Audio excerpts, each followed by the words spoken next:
छत्रपती शिवाजी महाराज, महात्मा ज्योतिराव फुले, त्याचप्रमाणे डॉक्टर बाबासाहेब आंबेडकर आणि राजर्षी शाहू महाराज यांची उज्ज्वल परंपरा आपल्याकडे आहे।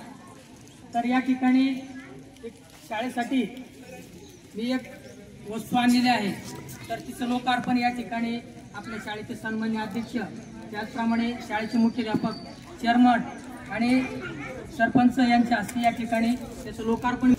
अध्यक्षांना विनंती करतो की त्यांनी जी वस्तू आहे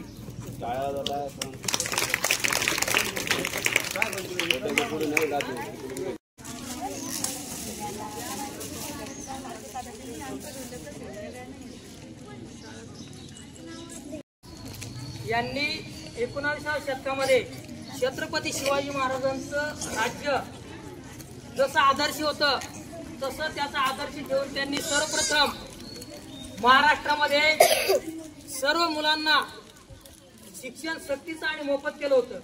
त्याचप्रमाणे आरक्षणाचे जनक म्हणून राजर्षी शाहू महाराज यांचा नामोल्लेख केला जातो। अशा राजर्षी शाहू महाराज यांच्या राज्याची विचारांची धुरा पुढे नेऊन डॉक्टर बाबासाहेब आंबेडकर यांनी राज्यघटनेमध्ये 0 ते 14 वयोगटातील सर्व विद्यार्थ्यांना शिक्षण मोफत आणि सक्तीचं केलं होतं। तर अशा या फुलेशाहू आंबेडकरांच्या विचारांचा वारसा आपल्याला पुढे चालू ठेवण्यासाठी या ठिकाणी आता चेअरमन यांनी या फोटोचा लोकार्पण केलं आपण। तर मी सर्वांचे या ठिकाणी आभार व्यक्त करतो।